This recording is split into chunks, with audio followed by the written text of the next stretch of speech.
DJ Smallwood, Slingin Dirt Media, all the way up here. What is this, Dresden? Yep, Dresden, Ohio. Dresden, the Ohio. one and only. Man, that's a nice little piece for me, but it's all right. I'm good with it. Hey, I'm used to driving all over the country. I come down and see y'all at Florence and Brownstown and everywhere else all the time. So a little bit of driving for you. A little bit of driving, but it's great to have Devin Moran on my show. Devin, thanks for having me, man. Yeah, I appreciate you, man. Glad you could come up. I'm sure we'll show you around the shop here in a little bit once we get done talking and answering questions and hanging out here for a little while. Definitely. Before we get into all that, let's. I've got some new toys I'm playing with and experimenting with, so I hope this all works out for you guys as well. Devin, let's just dive into some of your history, man. I know a little bit of your history.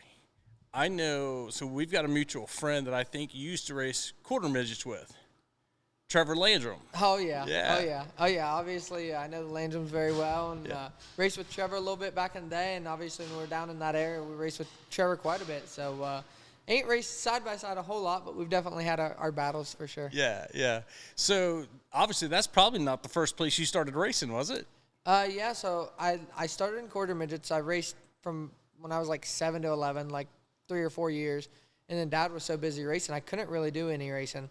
So I kind of hung out, watched him, yada, yada. And then I was like, hey, I'm ready to go race, Dad. So got my grandpa's late model. I practiced it like once when I was 13. And then in 2009, when I turned 14, I went right into it, raced 10 or 15 times, and went right on from there. So you went straight from quarter midget to late model. Yep. Nothing really in between. No Nope. street stock, no modified. Nothing. I was going to race a 4-cylinder one night, and it got rained out when I was like 12 or something, and then Dad was like, we ain't got time for that. So I was just racing with him and then went straight into a super. Yeah. But you're a guy that'll definitely race any night of the week, anything, right? Oh, I love it. I literally – I'm hearing stories. LT80 four-wheelers, some old Suzuki two-strokes that go race over in the woods. Like I love racing. My guys love racing. My family loves racing, and that's all we're wanting to do. Yeah. Your family owns a racetrack here, Muskegon County Speedway. Yep. How is that growing up, having a racetrack right here at your disposal just anytime you want? Oh, I love it. I mean, we really, to be honest, we don't test there as much as people think. A, because it's expensive for the racetrack. Sure. B, it's expensive for the race team. So it's not like we just get to go over there and test all the time. Yeah. We probably hit 3 or 4 test sessions a year over there, and then mainly we use it for bonfires and hanging out and fishing back in the woods. A good time. Or riding four-wheelers. Yeah, it's like our big playground. So been fortunate and lucky enough to have that right beside the shop our whole lives, and we definitely utilize it as much as we can. For sure. I can imagine if I grew up right next to a racetrack, I'd probably be there, at least walk by it every single day. Yeah, which, like I said, it's literally a quarter mile down the road, right over the hill. So I'll take you over and we'll check it out. But it's awesome. Like I said, I mean, we're gone a lot of times now, so we don't get to play over there as much as we would like to. But Smoky Mountain rained out Saturday, so we came home, we washed all day, and then we went over there and went riding, me and the guys. That's what rainouts are for. 100%. Rainouts is good play. Yeah, and when you're in the woods, it's not raining near as hard, so it doesn't matter. Yeah. So when you started, like when you first got in your first late model, what kind of car was that? What was that thing like? So it was actually my grandpa Ronnie who owned Muskegon County Speedway since 79 or something like that. It was a 2004 Smackdown Masterbuilt car. Okay. I knew nothing different. It was your dad's had a lot of laps in the Masterbuilt. Yeah, so I didn't know, so I just got in it. It was, like I said, it was my grandpa's car that one of my cousins drove, Larry Moran. He raced for quite a few years for my grandpa, and they weren't doing anything with it, and they brought that down, and I worked on it. It didn't have sides on it, so I went out back. I stole a couple of my dad's old sides. I ripped off his stickers and put a couple roof 99s on the side, so they were backwards on the one side, and went and ripped. I junked it the first night. I didn't know what I was doing yet. I've counter steered too far and knocked the wall down, and then 5 weeks later, I went over there and won my first feature race, so it was kind of cool. Here at Muskegon? Yep. Okay. Yep. I'm like, would you have went anywhere else your first time out? Oh, no, of course not. And to be honest, I don't even think I raced anywhere but Muskegon my first year. Okay. In 2009, they were still weekly racing, so they raced every week. So I did race 10, 12 times or so, but just at Muskegon. But this year 2, that's when I went to KC Atomic now. I went there a couple times, went down to Tyler County, went to Crooksville, Hilltop and a couple different places. But for the first starting to spread out a little bit. Yeah, a little bit, correct. Okay. And now you're all over the country. Everywhere we can go race, anywhere that's racing for money, you're there to go if you can. 100%. If you can make sense of it. 100%. Yeah. Which part of the job? I mean, you're racing for a living now. There's multiple layers and multiple parts to that. Which part of that is your favorite? Is it the actual being on the racetrack? Is it the shop time working on the car? Is it the travel time to get there? Definitely not the travel time. Not the wash day? No, I don't mind. I mean, we have fun on wash days. To be honest, my guys do most of it anymore. It sounds bad, but I have a great crew, and they do all that. But my favorite part's got to be driving the race car and winning. I mean, winning races is my favorite part. Yeah. When you're in victory lane, there's not a better feeling in the world. And, like, all the hard work I've put in and all my guys put in and everybody puts in, when we have that, it pays off. So it makes it all worth it. 100%. Yeah. So winning the race is my favorite part, but actually racing and being out there and slicing and dicing, that's as fun as anything. Sure. How is it being on the podium next to it and you look over and you just beat JD or Ricky Thornton or Bobby or any of those guys? How's that feel? Oh, it's awesome because, they beat me as much, if not more, than what I beat them. So when I beat him that night, it's you try to talk a little bit of smack, but stay when humble, you can, yeah. But stay humble. You've earned it that time. Yeah. The only thing I can talk on JD when I beat him, I'm like eye level with him at the podium finally. So he's always giving me crap about that. But no, I mean all the guys I race with, I get along pretty well with. Yeah. And they're all a lot of great racers, and it's fun going night in and night out racing with all them guys. I think real quick JD story. I think. The first time that I ever really met JD, I wasn't even trying to meet JD. I was already friends with Jason Durham, who's his crew chief. And I already knew Jason. And me and some friends, we were at Eldora. I'm pretty sure it was the World. We were walking by. JD was standing on the driver's side of his car there. And so I'm like, all right, well, I'm going to go over and talk to Jason. Jason was standing at the back rear quarter panel there. So JD sees me walking toward him, and I'm just kind of like, not that I was ignoring him, but I think he was expecting me to come up and talk to him, and then he just watched me walk on by, and I'm like, I'm friends with Jason, man. What's up? He's like, fair enough. Yeah, I mean, and that's something like, a lot of drivers, when someone's walking up, you kind of just respect that. Yeah. But, Since then, he's always been like super like, what's up, dude? Yeah, what's up? Yeah. But no, Jason's a good guy. He's obviously back in the game again with Hudson. I've seen that. So I'm curious how that'll go. Yeah. Obviously, he was off the road full time when he was with Stormy and they were doing their race cars. So I'm sure he's going to put some of that knowledge into the SSI team, and I'm sure they're going to be kicking on all cylinders. Yeah. Jason's a pretty highly intelligent guy when it comes to that stuff. 100%. 100%. Let's talk about your favorite tracks. Other than Muskegum here. Let's talk about that. So my all-time favorite track was definitely East Bay. I was an East Bay Raceway Park fan, fanboy fan. I loved it. I grew up there. I literally learned how to ride a bike there. Really? Oh yeah, 100%. I have so many experiences, and I've done so much and so many memories from that place. It'll always be forever cherished. It's hard to see it go away too. It sucks, but it's gone now. And I think next in line is Eldora. There's not a better racetrack in the world than Eldora, dirt track, anyways. So, in my opinion, Tony Stewart has done nothing but elevate it since Earl Baldus has had it. He's still going in the right direction. He's paying us more money to win. He's made camping better. He's made bleachers better, suites. I've heard talks of more suites at some point, all kinds of stuff. So it's the best racing, in my opinion. Sure. I love it. So I think Earl would definitely be happy with 100%. 100%. And Earl was always that hardcore promoter. And I don't think they're quite as hardcore as they used to be, but it's still the crown jewel of racetracks. Yeah, I would say I agree with it. Maybe not the hardcore part, but it definitely seems like it's more that corporate now. Yeah. You could tell those changes, those differences have come in. Yeah, which honestly, I feel like our whole sport doesn't has hurt gone it that way. Yeah. I'm not saying it hurts it by any means. Yeah. I think our whole sport's kind of gone that way, and social media and some of that stuff has kind of brought that upon us. Doing videos and podcasts and stuff like this, that's just part of the game now. You know, the more eyes you get on you, the better off you are. And Eldora has done a great job with that, along with Lucas Oil Late Model Dirt Series, and a lot of other companies and venues and series as well. Yeah. the thing I like about this is, you get the fans, and the fans get to see the cars, and they know who they like from what they see on the racetrack.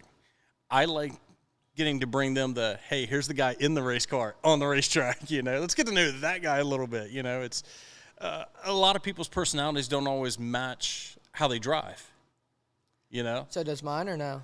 I think so. Yeah. I think so 100%. So is that good or bad? Oh, it's great. Yeah, it's totally good. Right. Totally good. Throwing you under the bus there. I want to see what your answer was. No, absolutely. So I'm a Buckeye boy. I'm Ohio, through and through. I'm a Cincinnati Bearcat fan when it comes to this, or my Buckeyes when it comes to football, So hey, I gotta go to the national championship game. I know, it was right? awesome, bro. It was so fun. That was pretty cool. I was happy about that. Yeah. So, yeah. Anywhere if I'm somewhere, I low key like, come on. Yeah. So you got my back. Yeah, I got your back. Perfect. Really, there's not that many Ohio guys that race. Like, really, I think I'm the only one on the national scene that races. I mean, you've got some guys like Rusty Schlank and John Drown and the Conleys and some of them, but no one else is really on the national scene, which back in the day, I mean, you had Dad, you had Bart. I know Rick Auckland was a North Dakota guy, but he lived in Zanesville, so we claimed as an Ohio guy. And so I guess we got to so we've adopted Turbo now. Yeah. He's adopted. Somewhat. He's an adopted Buckeye. He's definitely a Texas guy, but But yeah, I mean, he's lived in Ohio for 6 years now. Yeah, so we're slowly transitioning. Yeah. We get him to a Buckeye game every once in a while, so that's a good thing. Yeah, Turbo's cool. He's funny. He is one that definitely drives on the track the way he acts off the track. I feel like it no is. holds bars. Yeah, it's. I mean, like I said, sometimes their attitudes and personalities don't reflect, but sometimes it's a mere image. Yeah, I don't know. I don't know what it is. I remember even seeing it. Remember when they used to do the Prelude races at Eldora? So me and a friend of mine, Josh King, we were there, and we knew kind of like some of the NASCAR drivers that was driving, whose car they were driving. So we kind of could see some of the same characteristics, or who was coaching who. They migrated to like you could tell how Scott was coaching Kyle to drive. Busch, or other teams. You could see, you kind of knew. It's like it makes total sense. Yeah. I mean, everybody kind of has their own theory on how to get to victory lane, and that's just what changes everything. I mean, you see Bobby Pierce compared to how Scott used to race, or Shepard, how I kind of raced a little bit, and other people, So everyone has their own theory and their own style and technique, and it works for a lot of people, and just works more for some than it does others.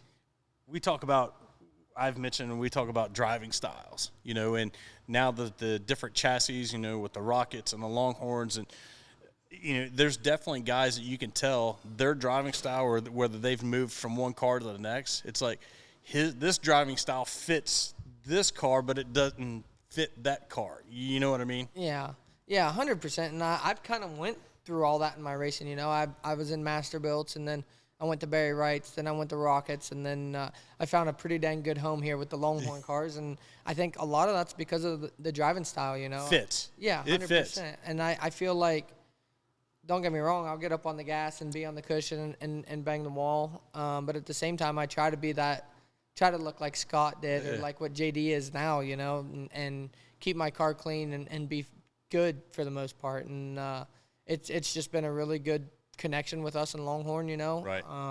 They're great people, and they're great people to work with over there. So whenever we need anything or whatever it may be, they've got our backs, and they help us stay fast. That is part of the key ingredients to make a team successful. 100%. Gotta have it. Yeah, it doesn't matter how good of a driver you are. If your race car is not good enough to win, you're not going to win. Right. You can have the fastest piece out there, but if you can't make that eye, hand, foot coordination, you got it. It's all got to work together. 100%. That's where like Ricky Thornton was so good last year, but especially the year before last, in 23, when him and Burrows were clicking on all cylinders, and like whatever their package they had, it worked for both of them, Sure. And obviously that's changed, and we've all caught up to him a little bit. But Ricky's still fast. I think Overton's still going to be pretty dang fast, and they're just trying to work out their bumps in the road per se. Sure. So everybody's got, like I said, their own thing. So once the driver and crew chief can kind of figure out how things work together, it's hard to beat people. Yeah, and that's another thing you touched on, where they had everything clicking last year. and now everybody's catching up to them. Well, you can't keep doing the same thing, or you're gonna get left behind. You've got to keep adjusting and getting faster too. Even though you may be fast for a minute, you got to keep trying to get faster. Yeah, and that's the hard part with our racing. You know, it's always moving and changing, and things are going a different way. So you tried something 3 years ago and it was awful. Well, you tried again now and it was awesome, and you're like, well, I don't understand this, but it Makes works. no So sense. you just got to go with it, you know. So I mean, there's some things that are right and wrong, and you know that. So that's the way you head. But on other instances, you trial and error and test, and trial and error and test, and we'll test something 4 times before we really throw it out and know it's not good, because you want to make sure. Sure. You got to people don't realize another thing is how many different theories go into race cars. I mean, mathematically, you could put it on paper. It's like, this should work. But there's a whole bunch of theories and hypotheses that go in there, and sometimes it don't work. Way too many in late model racing. I feel like that's where sprint car racing has an edge on us, because, like, they have a lot, but they don't have half the stuff that we have to deal with, you know. Yeah. And that's where it's gotten to the point where everybody's starting to get smart crew chiefs along with the drivers, and they're working together, and we're heading down this path that if you can get a good combination, you can be as good, if not better, than everybody. Sure. And like you said, it takes many, many hours in the shop, you know, the crew, everybody clicking on all cylinders, and just everybody knew what they're doing. 100%. Like, everybody's got to be spot on, you know. Our tire guys got to be spot on. Our mechanics got to be spot on, the crew chief. And then at the end of the day, if I'm not doing the job, we're still not going to win. So I got to be spot on and do what I need to do and what's right on the racetrack. Right. Speaking of you being spot on, let's talk about you outside the car for a few minutes. All right. Tell me a little bit about that guy. What's he like? I mean, I'm pretty much the same as what you see me at the racetrack. I'm pretty outgoing. I'm pretty happy for the most part. I feel like. Right. I mean, I have my serious moments when need be, but I like to hang out and have fun. And I'm not too hardcore of a boss, I don't think. Am I, Chucky?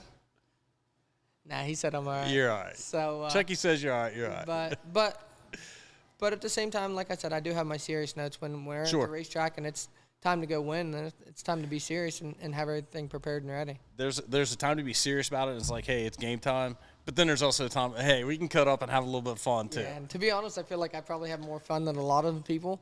Some guys take this stuff way too serious, man. I mean, you can't say that. It's their livelihood. They're making money, and that's Absolutely. the way they approach it. But I just approach it like my crew guys are some of my best friends, and we're going to go hang out and ride four-wheelers in the woods, or if one of them's racing, we'll go hang out and watch them race, or whatever it may be. We might go down to the bar and drink a beer, and we might go golfing. I mean, literally, I'm in a point in my life, I'm only 30 years old, and me and my wife don't have any kids yet, so we can up and go somewhere if we want to, and usually the guys are right there beside us. Is there plans for a family here? I mean, at some point. It's been talked about, maybe? Yeah, but we haven't really got too serious about it yet. Yeah, I mean, to be honest, my main goal in life right now is to win a Lucas Oil Championship and then win a couple races at Eldora. So I really want to accomplish that. But at the same time, I don't think a kid's going to stop that from happening. So I don't think so either. Whenever that point comes, we worry about it then. Okay.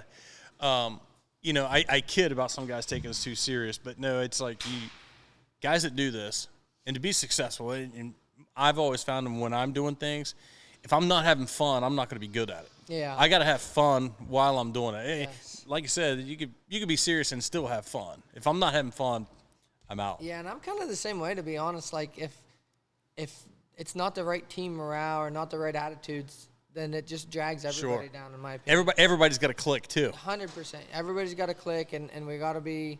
It's like gears. We all got to be working together. When one of them gears is messed up and not working with the other ones, then it kind of throws everything off sync. It messes the whole gear set up. Yeah, for sure. So yeah, I agree. I mean, you got to be having a good time at doing what we're doing. You got to enjoy it, man. Like I went down the Smoky Mountain. I went in the rig with the boys this weekend, and we were hanging out, playing cards, and just having a good time. And that's what it's about. I mean, it's still about the on-track performance. Performance, correct. Sure. But you got to hang out and jive with the guys to make that work. Yeah. We just had lunch. Great little place there. Yep. What's your favorite food? A steak. The steak's my all-time steak favorite. on the grill steak or and something. broccoli, baby. Yeah. I love it. So anytime I go out or if we go to a nice place or something, I'm getting a nice filet and get some boiled broccoli on the side and loving life. We got a couple places down there in Cincinnati at Montgomery Inn. They're well known for their ribs. I never get them. I always get the New York strip. See, I don't mind ribs. There's a place over close to Pittsburgh. Whenever we go to PPMS and race, it's called DJ's Rib Shack. Nice. Oh, dude, it's so good. It's got my name on it, bro. It's got to be good. Yeah, exactly. You got to hit it up. Like, I'm telling you, it's awesome. So, yeah, I don't mind ribs if they're good. If they're Sometimes good, you get some ribs that aren't so good. Ribs are just okay. I mean, I'll eat them. I'm not gonna turn them away. Obviously, I don't turn a lot away.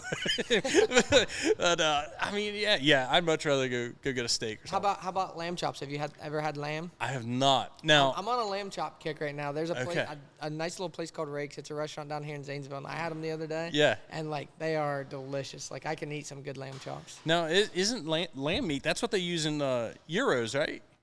I have no idea. You ever had a good gyro, a good Greek I don't know gyro? If I've ever had a gyro. Really? Mm-mm. But I like lamb chops. They're good. So when you come down to Florence, all right, there's a place down here. It's called Greek to Me. Okay. They're like authentic Greek gyros. They had the meats on the stick and it rotates and they're shaving the meat off. What's it called? Greek to Me. Greek to Me. You'll have to remind me of that. Yeah, definitely. Ralph Latham, I'll hit it up. We're there. Perfect. We're there for sure. And they got like this lemon seasoning on the fries. It's amazing. It's really? Like shit is good. I'll try it. I'm not trying anything. Almost anything. I'm out on like oysters. I don't like oysters. Really? Not a big seafood. No, I love seafood. Love seafood. I love crab legs, lobster. Sushi. Yeah, depends. I'm not too big on the raw meat. Yeah. But yeah, I mean, I'll eat definitely some seafood. Yeah, hibachi. Let's do it. All day I'm long. on it. All day long. I'm in. Okay, music. I literally listen to anything you can think about. From like, I mean, I'm not like heavy metal, hardcore, like punch somebody in the face rock, but like I like rock and roll. Punch somebody in the face rock. Yeah. Hey, you know exactly what I'm talking about. I know what you're talking about. Don't get me wrong. I used to listen to like Slipknot back in the day, like when I was getting ready for a football game when I was trying to kill somebody. But like set the tone, set the mood. But like any other time, like I'm not gonna listen to that. But like I love country, I love rap, old school rock and roll. I don't mind pop music. I guess I really some of it. Yeah. You know, I got to be in the mood for it. Yes. Yeah. Exactly.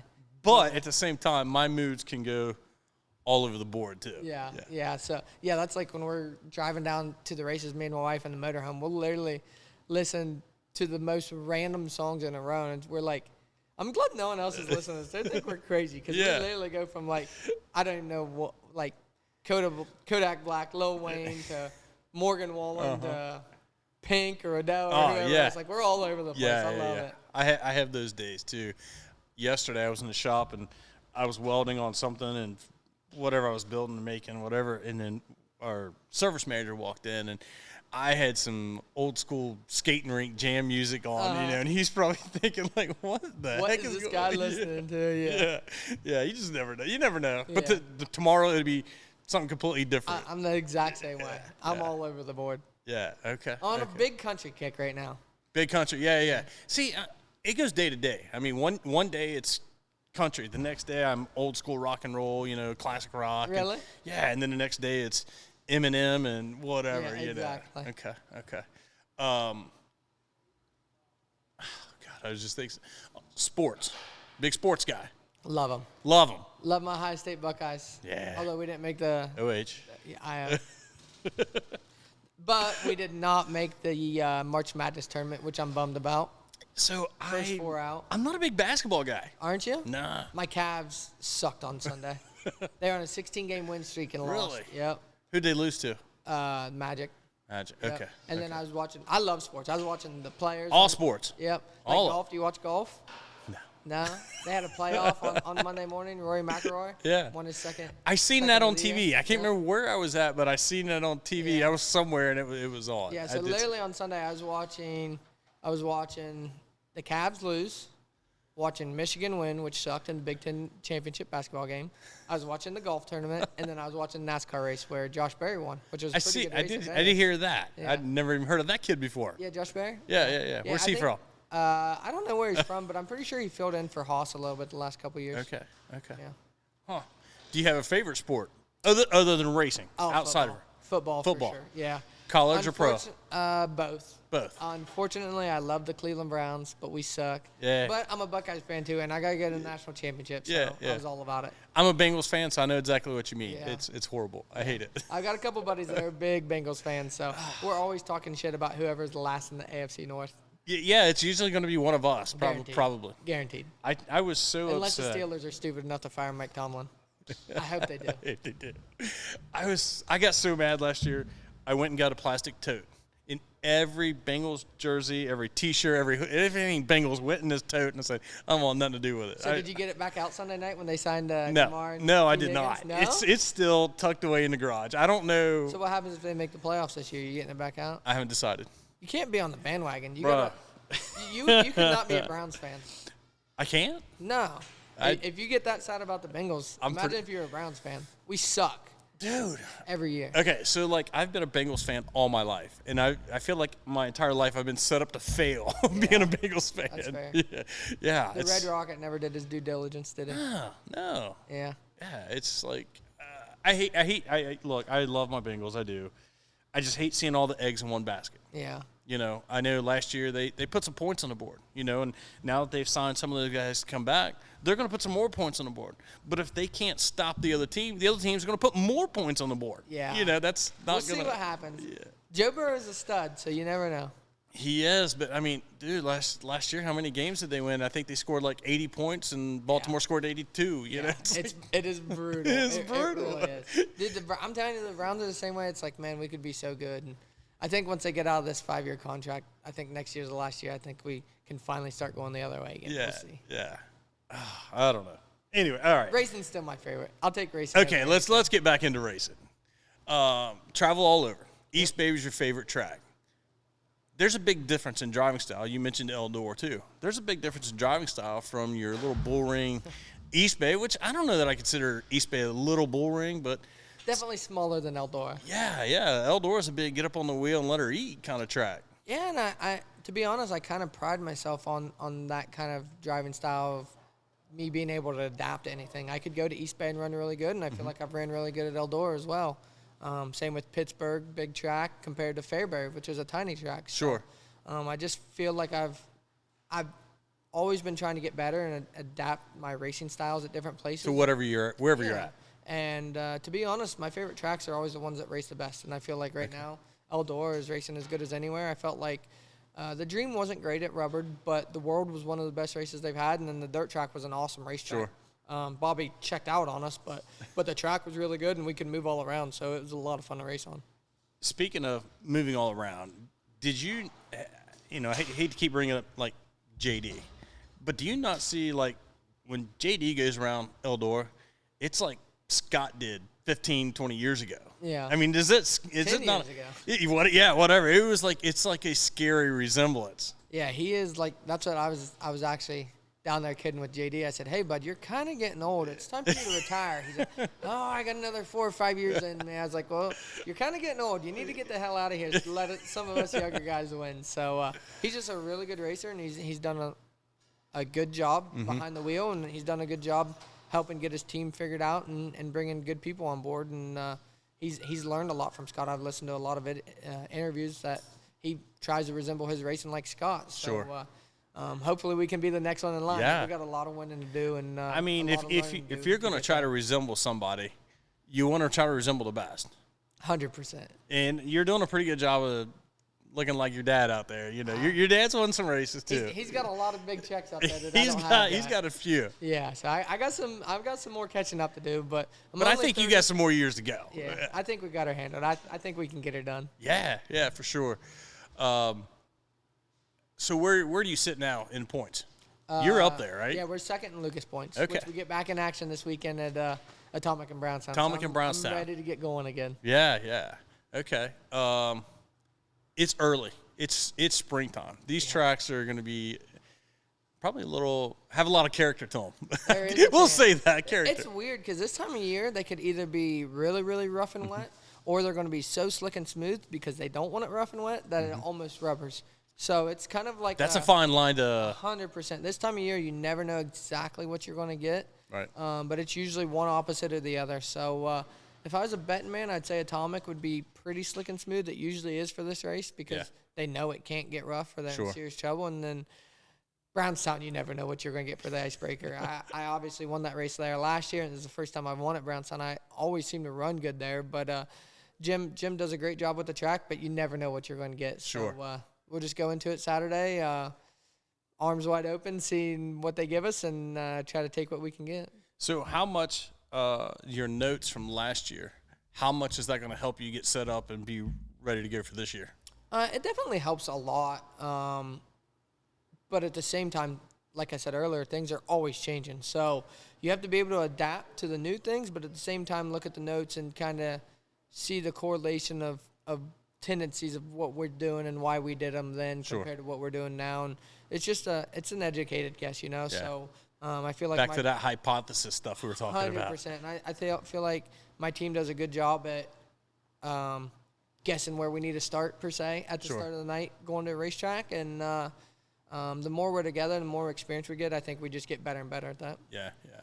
So when you started, we're saying, what, roughly 15 years ago? Yeah. 09, so yeah, 16 years ago. Okay. How big of a difference are the cars now from back then? I mean, obviously, there's a lot different. There's a lot I think different. that 2015-16 range, when Rumley and Davenport really killed all of us. Yeah. That year, in my opinion, changed a lot in the sport of late model racing, you know, on the car side. Mm-hmm. And if you look at cars from before then till now, like from 2009 to 2013, everything kind of looked the same. They were pretty flat. They were kind of hiking the left front up a little bit. Like, we didn't really worry about deck height a whole lot or anything else.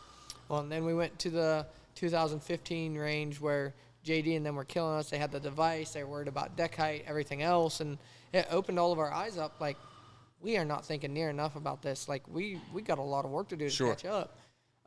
So everybody started squatting the left rear, hiking the right front, doing this, doing that, twisting bodies, all that. And they've kind of eliminated a lot from us now, you know. We're on the drop rule, so we can only be so high. We can only twist our bodies so much. So they're kind of putting a bunch of rules back into it to get us more towards that 2010 range. Yeah. But at the same time, the technology is never going back to there. So we're a little bit of a mix of both. And to be honest, I feel like our racing's as good now as it's ever been. Yeah, yeah. It's definitely not hurt it by any means. You know, it's I'm not gonna say it's a bad thing that everybody has to work harder. Yeah. But you know, to be successful in anything, you've got to just work harder. 100%. So yeah, like I said, I feel like the racing has been really, really good here within the last year and a half. Yeah. And some people might disagree with me, but I think our racing's more spotlighted than ever before. Like, you can watch every single race. Sure. 6 years ago when I started dating, like, you could only watch maybe 3 or 4 races live on TV. Yeah. Where now you're watching them all. So, like, now everybody just sees it, and you know exactly what's going on. So if there's a bad race, everybody talks about it. And everybody sees it. Yeah, which back then they didn't. So social media has played a big part in that, too, because now – everybody talks about it. 100%. Good or bad. 100%. And I feel like they talk more about the bad than they do the good. Oh, without a doubt. People love being negative. They do. I hate people. Dude, exactly. See, that's what I'm saying. I say it every day. You got to love people. I love people, but I hate people. Yeah, but I feel like racing is as good, if not better, than it's ever been. And it's just people don't give the credit to the tracks and the race teams and everybody. Yeah, because there's a lot of work. I mean, not just you guys working on the cars. I mean, the tracks and the track crews. I mean, they've got a lot of work in it as well. You know, more than anyone can imagine for no money. Yeah, for little to no money. Yes. Yeah, and I don't think people realize that as much as some people do. Some people have common sense. I get that, but not everybody gets the work side of, hey, it's a fun hobby, but it's people's livelihoods. It's a job, and there's a lot of work. Without a doubt. Yeah, it's a lot, and I think people do forget, like, hey, this is our full-time job. This is what I do. This is what 3 of my guys do. This is what my wife does. Like, there's 5 of us that's supported by this one race team. Sure. And people somewhat forget that sometimes. Yeah, 100%, 100%. Speaking of the skewed bodies, I feel like, I don't know if it was a year or 2 ago, I feel like yours was the first one that I seen that made this drastic change. And I'm looking at this thing like, how is that legal? You know, where did that come from? To be honest, Just like, experimental, or? Yeah, yes and no. I mean, we looked at stuff. Brandon Overton actually had one of the most skewed bodies back in the day, but his car was black. So you couldn't see it. No one really noticed it. Yeah. Well, we did some stuff in the off season. Last year is when we had the Twisted Sisters body, Yeah. is what we called Yeah. it. But in that off season, we were like, hey, we about won a championship. We have a really good team. We got to figure out what we can do to beat these guys. Well, we figured out a way to get around the rules. Unfortunately, the series didn't like that we showed them up, and then they started changing the rules halfway through the year. But everything we did legal, and they couldn't find anything to throw us out. And Right. I thought it was kind of cool that we figured out what to do to make it legal. Just unfortunate that they changed the rules halfway through the year. That is pretty cool, and I know many people said it, but if they're changing rules because of you're doing something right. We're trying, but I felt like we really hit our strong stretch there in June, July, August, and then in August is when the rule change came. So definitely set us back a little bit, but all in all, I think it's going to make us better as a team because we had to overcome a little bit of adversity. Right. And anytime you have to do that, it just makes you stronger as a team and as a person and everything. So we went this off season and we went to work in other areas in the body because they've kind of limited us on that, and I felt like it showed in Speed Weeks because we had a lot of speed down there. And you did good. Hopefully we can show that again this weekend. Sure. Schedule, you're with Lucas Oil Tour, run second. Goal is you want to win a championship. Yep. Okay. What is on the schedule? What's the one biggest thing that you're looking most forward to? World 100, baby. World 100. It's the biggest race of the year. No questions asked. Is it not weird how that's bigger than the dream? It's been around for a long time. It has. What is it, like 57, 58 years? Yeah, something like that. Yeah. It's older than me. Yeah. Damn, you're kind of old, too. I am definitely old, dude. I am definitely old. 48 now, and I'm like... Oh, that ain't that bad. No, it's not. I feel it sometimes, but I'm like, gosh. Yeah. Hey. This is my 16th. I'm 30. I've raced for 16 years. You're a kid. I'm no longer the young guy. No, Jake Troutman's the kid now. Yeah, Like, I'm not even the young guy anymore, so it is weird how life and racing works. But, yeah, I mean, I think that's why the World 100 is the granddaddy of them all. Sure. It's been around. It's at the best track, and it's a race that everybody circles in. I've just always thought it was funny how the dream pays more, but it's like people would rather win the world. That prestige is around the world, not the dream. Not saying that anybody don't want to. I'd be okay with either one. Yeah. Even dirt track, I'd be fine with dirt track championship. Yeah. But yeah, the world is just it's that race. It's everybody wants a globe in their trophy room. Oh, absolutely, or two. Yeah, or 4 like my dad has. 4. Greedy much? Yeah. Hey, get them while you get can. All, get all of them you I'm can. telling you, dude. Okay. This is a question I don't go to very often, but I like it, and I think it can go both ways. And you can answer it both ways, or you pick one. What's the worst thing you've ever done to somebody on the racetrack? Or what's the worst thing you've ever had done to you? And you don't have to mention names if you don't want to, but if you want to. The worst thing I've ever done, I kind of regret it, but kind of don't. So we were at Knoxville. So it was 2019. Josh Richards was still racing. Okay. And I was a young guy. I didn't have his respect at the time, and he just kept taking my left front off, like time after time after time again. And I was like, dude, I'm over this. And then 2019, we were at Batesville. It was like lap 3. I was running 3rd. He was 5th. I checked up getting into 1, and he just drove over me, spun me out, sent me to the tail. Came back up through, ran like 5th or 6th. I felt like I had a really good chance of winning that night, and I didn't. And he came down and was like apologizing, hey, I'm sorry, this, that. And I was like, listen, dude, I'm to the point, I'm going to race you the way you race me. Yeah. So we were at Knoxville in September, which was literally a month and a half later, 2 months, month and a half. And it's the first time I've ever raced at Knoxville. And it's big, it's fast, like you are hole in there. Yeah. So I got a heck of a run off of 2, and it was Josh Richards, then Bronson, then me. And I was like, screw it. This is the time I'm going to pay him back. And I literally held it wide open into 3. And, like, I went in there, and I slid Kyle, and I slid Josh. And when I slid Josh, I just put my right rear, like, straight into his left front. And, like, I regret it now because it was way worse than what it should have ever been. And to be honest, I think it's the only time I've ever intentionally tried to pay back. Not even really wreck him, but pay him back. Well, remember all these times you were, Yeah, well, I came back around, and literally his car was broken in half and everything else. I was like, that was probably a little extreme. Probably shouldn't have done that. And you got your point across. I did, but, like, we never had any problems after that. But at the same time, I was like, man, that just cost them guys a lot of money for no reason. But a grudge. That's probably so. I've learned from that, and like that's something I try not to worry about anymore. You know, Right. I do race people the way they race me. I feel like, but yeah, which is totally fair. Probably shouldn't have done that like that. So I regret that. The worst thing that's ever happened to me, I don't really know. A funny story that's happened to me. We were at a Moeller, 2013, the Ike Moeller Memorial. Okay. I led almost the whole race. Scott James was in second. Case Bolt was in third. I was running the bottom. Scott James was running the top. And with like 3 to go, he passed me on the top. And I was like, I'm not losing this race. So I hopped in the top right behind him, came to the white flag, followed him in 1 and 2, literally perfect, slid him in 3 and 4. Well, he was like trying to spin me out coming across the start-finish line because he thought I'd already slid him, which in my opinion I didn't. Yeah. Well, he was all mad. So after the races, I was pumped. I won like barely. I think it's on YouTube somewhere. It's like an I'm old looking video. for it. Yeah, it's an I'm old going to go home and video. look for it. So then after the races, the infield or the scales were in the infield. Yeah. So we pull around there. Well, I kind of waited. I knew he was all butthurt for some reason. I don't know really why he was. Like, I like Scott, but he was upset. So I let him go, and then I let Case Bolt go.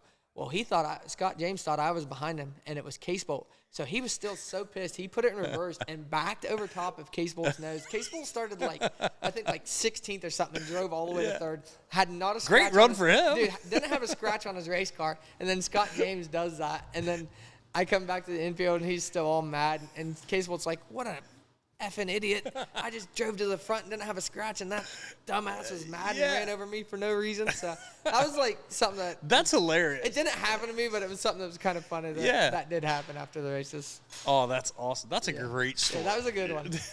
Moeller's underrated. It used to be awesome. I loved going there. Man, I say this a lot, man. On any given night, if that track is right, dude, that place races. It can be the best track in Ohio, literally. Oh, yeah. I think there's, I hate to say it, there's definitely times that place races way better than Eldora. Yeah. I mean, I love Eldora. I love the place. I love that's. It's for the small track people. Oh, yeah. Like your bull ring drivers. Yes, 100%. And it literally has the potential. It can be so awesome at times. It's cowboy up and get it on. Like, you got to drive hard there. It's fun. 100%. Before we wrap things up, Devin, this has been great. Good episode. Solid. This is, who do you got to thank? Sponsors, crew, all that good stuff. Here's where you get to plug your guys. I mean, obviously, a ton of people. I got to thank you first for letting me come on the show, obviously. Oh, no, I'm not letting you. You're letting me. I appreciate this. But no, I appreciate you.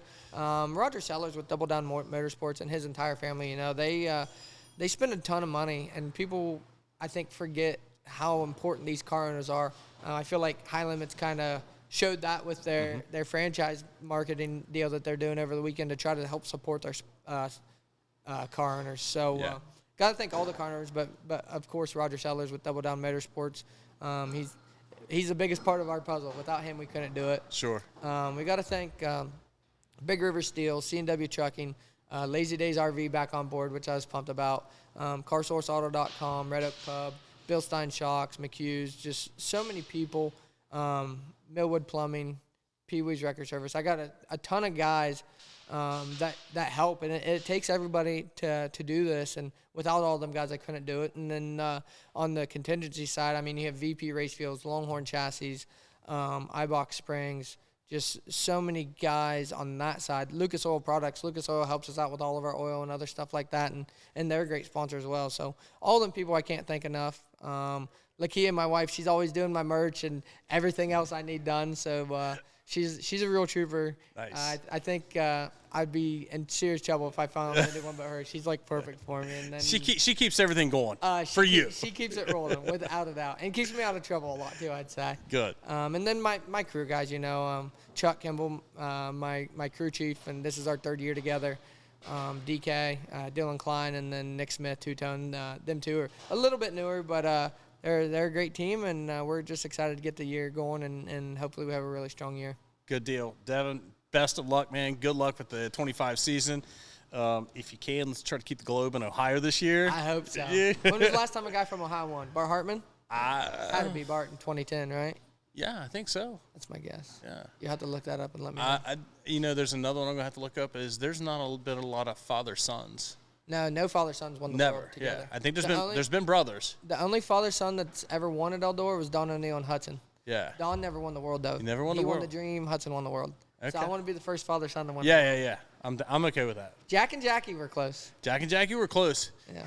I think there was times where Jackie, he was really fast. And it's like, man, Really good. if he could run the full 100 laps like he ran the first 25 laps, that dude could have maybe had a couple of them. But it was like, dude, it's 100 laps, not 25. Chill Just out. calm down. Yeah.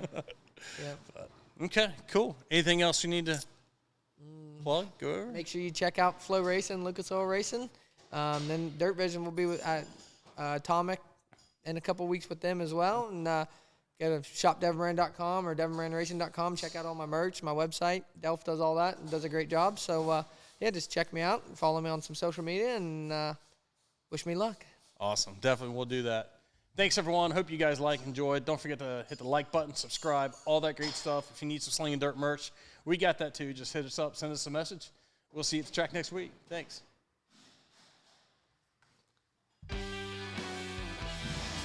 Good? Good, man.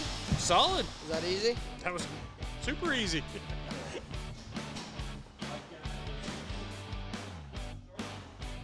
Oh, yeah, I got to sign it now.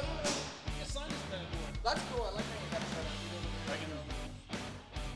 Anything you need, anywhere you want.